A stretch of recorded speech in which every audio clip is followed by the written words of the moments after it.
பேசுற? ஆமா, நான் தான் பேசுறேன். சுயநலனோட பேசுகிறாயா? ஆமா, சுயநலவோட தான் பேசுறேன். அளவுக்கு அதிகமா சாப்பிட்டா அமிர்தமும் கசக்கத்தான் செய்யும். நம்ம விஷயமும் அப்படித்தான் இல்ல? உன்னோட புதிர் வார்த்தை எனக்கு ஒண்ணும் புரியல. புரியும்படி பேசுகிறேன். நம் இருவருக்கும் இடையில் ஏன் இந்த இடைவெளி? என்னை சந்திப்பதை நீ ஏன் தவிர்க்கிறாய்? எனக்கு கல்யாணம். இது நல்ல விஷயம் தானே. ஆனா மாப்பிள்ள சுபாஷ்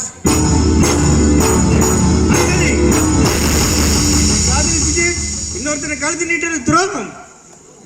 இது துரோகம் இல்ல, இதுதான் நம்மளோட காதல் அத்தியாயத்தின் முன்னரை.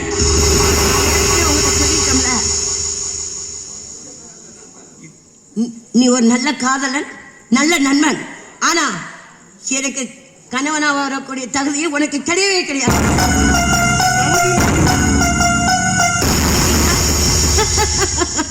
புகழ், செல்வாக்கு, பணம், ஏகப்பட்டது, அந்தஸ்து, எக்ஸெட்ரா எக்ஸெட்ரா இப்படி சொல்லிக்கிட்டே போகலாம்.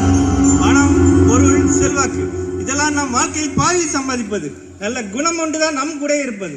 அதுக்கு நல்ல மனசும் இருக்கு, நல்ல குணமும் இருக்கு. அதை தூக்கி குப்பையில போடு. நான் எம்பிபிஎஸ் படித்தது மெரிட்ல தான். நான் ஒரு ஏழை, அதை நான் ஒத்துக்கிறேன். என் மனசுல ஆசை வளர்த்துட்டு இப்ப அம்போன்னு விட்டுறது துரோகம்.